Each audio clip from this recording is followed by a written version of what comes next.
Forgive me. I forgive you. I love you. Thank you. Goodbye.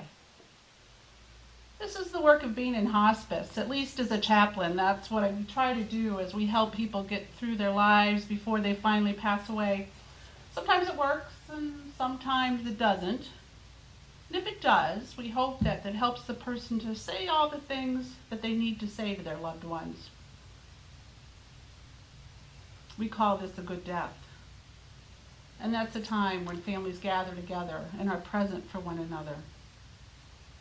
As I was thinking about this topic of forgiveness, I began to think that this formula is actually something we could use regularly as we move through our daily lives. What is forgiveness? It's kind of complex. Is it something we give to somebody else, or is it something that we give to ourselves? We can't actually see it or touch it, but we can certainly feel it in our hearts. And if we're able to forgive, it can change how we see ourselves and our place in the world. There is actually scientific evidence of this act of forgiving. Studies have shown that if we're able to forgive, our body physically changes. It can lower blood pressure and lower our heart rate.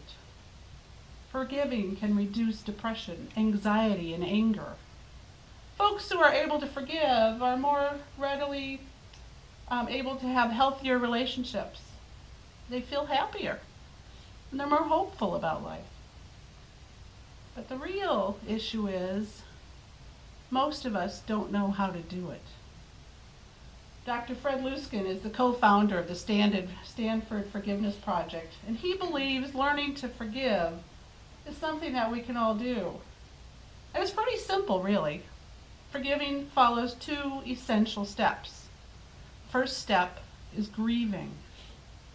I think for most of us, when we feel wrong, we feel like something's been taken from us. Perhaps it's the loss of a dream of what we thought should have been. And for example, our culture is pretty good at telling us stories about how our childhood should have been. Today, it may no longer be like Leave It to Beaver with the mom at home full-time and dressed in pearls, baking cookies, and dad at the office.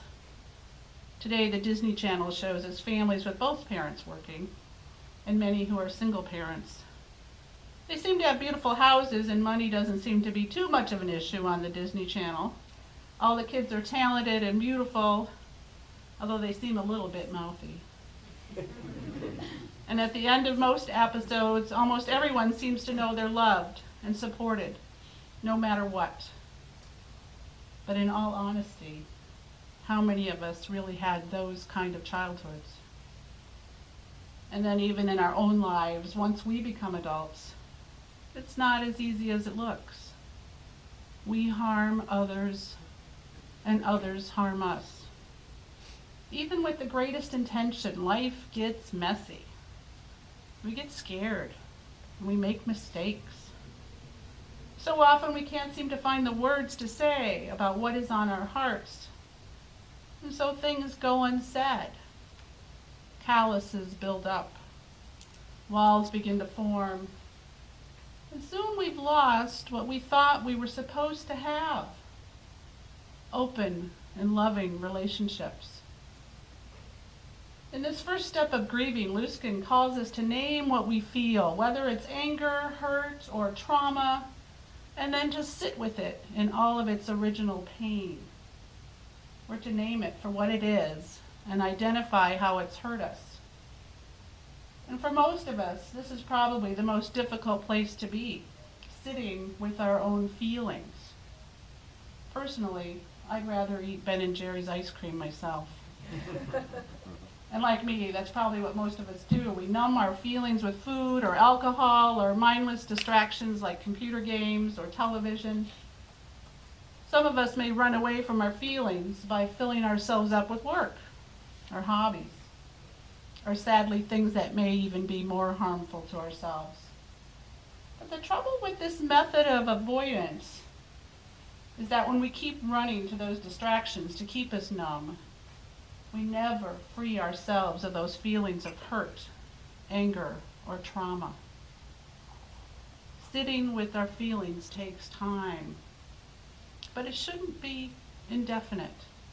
Luskin says, sadly, most of us get stuck there. Not moving on and hanging on to that hurt is tantamount to having an existential tantrum. For most of us, it's hard to come to terms with the fact that life is not fair. When I was young, I often recall my father saying, life isn't fair. In more recent years, our society has taught us that somebody must pay and that the world somehow owes us. Luskin points out that this new way of seeing the world often keeps us from seeing the truth about unfairness. And this adds to our struggle to being able to move on. He instructs participants in his forgiveness workshops to come to terms with the idea that there is no such thing as fair. And here is much of the goo that gets us stuck in not being able to move into the second stage of forgiving, which is letting go. Trying to make sense of the patterns of our lives, we learn that X will cause Y and Z to happen, and we set up expectations. It usually works, but sometimes it doesn't. And then those expectations let us down. For me, when trying to make sense of the world and my place in it, this struggle with fairness or expectations can be shifted with the Buddhist belief in detachment. If I let go of expectations, then I'm able to accept unfairness with more ease and less agitation, because I didn't set up any expectations in the first place. I also find comfort, as many others do, in the serenity prayer. Grant me the serenity to accept the things I cannot change, courage to change the things that I can, and the wisdom to know the difference. But wisdom. Now there's something that can only be gained by going through our feelings instead of around them. Robert Enright at UW-Madison is a psychologist that's also been studying forgiveness, and he sees forgiveness as a moral imperative. He believes that we're first to turn the other cheek because it's the right thing to do. Secondly, he states that forgiveness is a very practical matter because being able to forgive will probably make our lives better. In Matthew chapter 18, verses 21 through 23, Jesus is asked by Peter how often he should forgive someone who sins against him. 7 times 7? And Jesus replies, not 7 times 7, but I tell you 70 times 7. That's easy for him to say. Forgiveness concepts are simple. It's the execution that's hard. So why is this? Because the decision that one makes to forgive hits at the very core of who we are as human beings. Being able to forgive involves our own sense of self-esteem, how we view our personal worth, and also the worth of the person who's harmed us. Being able to forgive ultimately affects our relationships with other people and how we view ourselves in the world. Like Luskin says, the steps to forgiveness are simple. We grieve, and then we let go. But in reality, the execution is hard. How do we forgive what we might feel is unforgivable? In Simon Wiesenthal's book, The Sunflower, he shares his own personal struggle with forgiveness. While imprisoned in a Nazi concentration camp, he's allowed out to work on the grounds of a nearby hospital. A young Nazi officer is dying inside. From the window of his room, he sees Wiesenthal working, his Jewish armband prominently displayed. Before he dies, the officer wants to seek forgiveness for the crimes that he's committed. He has Wiesenthal brought to his bedside. Over a period of days, the officer slowly unburdens himself of his horrific crimes, crimes that he was forced to do by his commanding officers. Wiesenthal sits quietly. He's not sure what's expected of him, and he fears that any reaction might actually cause his own death. The officer dies, and Wiesenthal never grants the officer forgiveness, but he could only sit quietly, providing him opportunity for confession. The war eventually ends, and Wiesenthal is freed from the concentration camp. Yet he continues to be haunted by the confessions of this officer and by the fact that he could not offer him forgiveness. Wiesenthal eventually goes to see this officer's mother. Through conversations with her, he learns more about the officer. He learns that he was a good man, and that he cared for his family, and that he loved and cared for his country. Wiesenthal wants to tell the mother about the horrific crimes that her son committed, but he knows that he will only destroy the mother, and so he does not. The book ends without resolution, without justice, a clear reminder that life is unfair. Wiesenthal then asks 53 theologians, political leaders, activists, and survivors to share what might they have done in his place. Some say they would have done the same thing as Wiesenthal. As a prisoner of war, he was at risk. Any reaction might have been his death. But the moral imperative of forgiveness nags at many of the others who responded, and many look deeper into who is forgiveness really for. Almost all responded that forgiveness is not about forgetting. And I would have to agree with them. Forgetting and forgiving may seem two different things, but I suspect they're sort of a piece of each other. Every time you remember a wrong, you are called to forgive it. 70 times 7, Jesus said.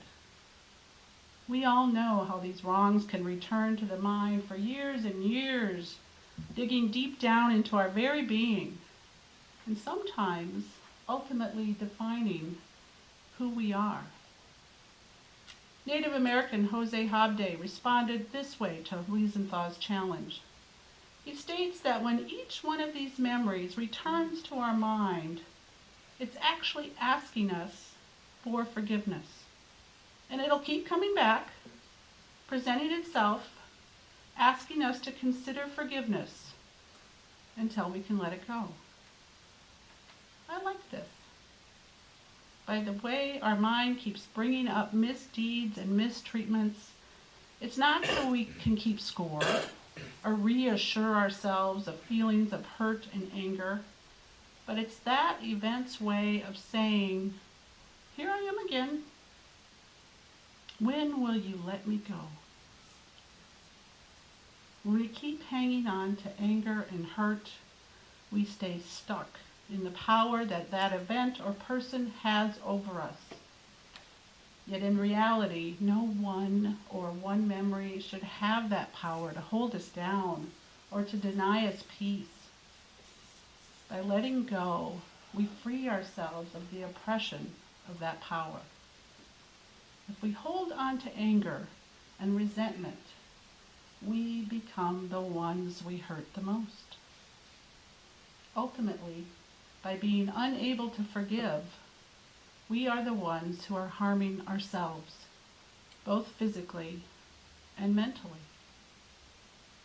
In one of his forgiveness workshops, Luskin is asked by a woman what to do if someone in your life continues to hurt you. He invites her to look at ways of keeping herself safe within the relationship by setting boundaries and ultimately controlling the things she actually has control over.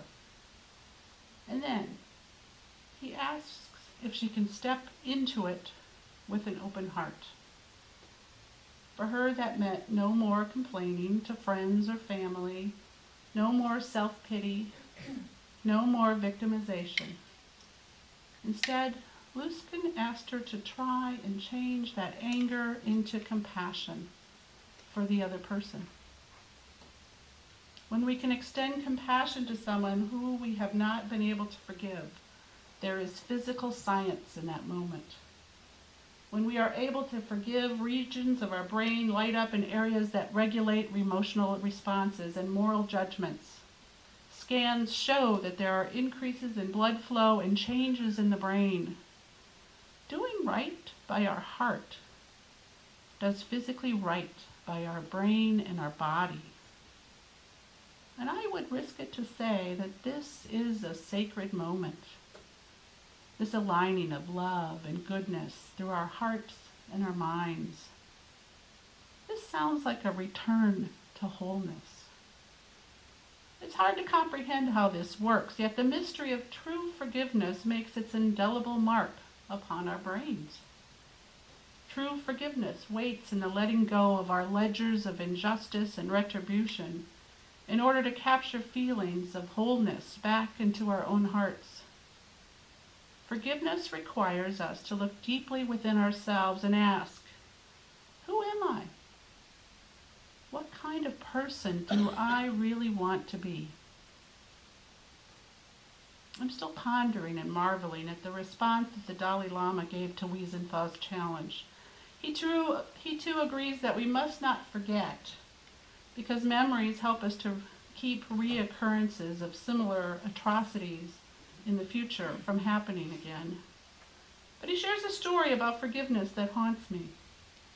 He tells about a Tibetan monk that served about 18 years in a Chinese prison. He somehow escaped and he came to visit the Dalai Lama. And during the course of their meeting, the Dalai Lama asked him what he felt was the biggest threat or danger while he was in prison. And he was amazed by the monk's answer. He expected him to say something about being killed or tortured. But instead, he said the thing that he feared the most was that he would lose compassion for his captor.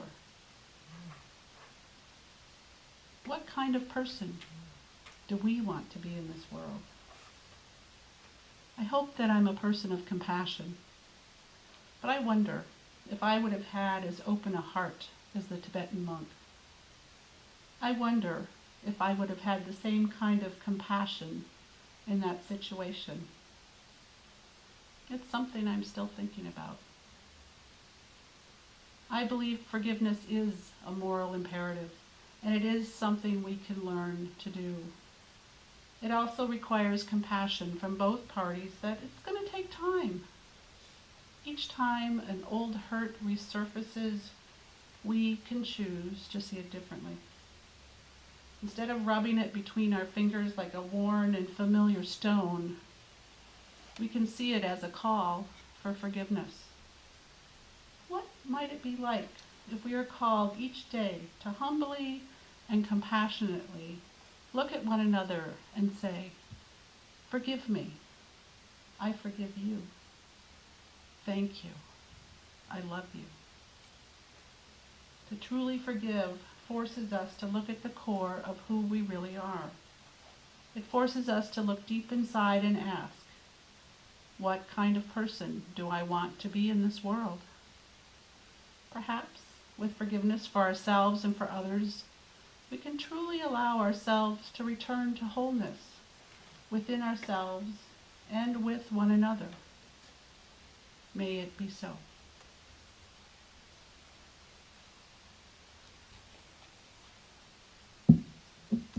Well, now I'd like to invite you to join in sharing your comments.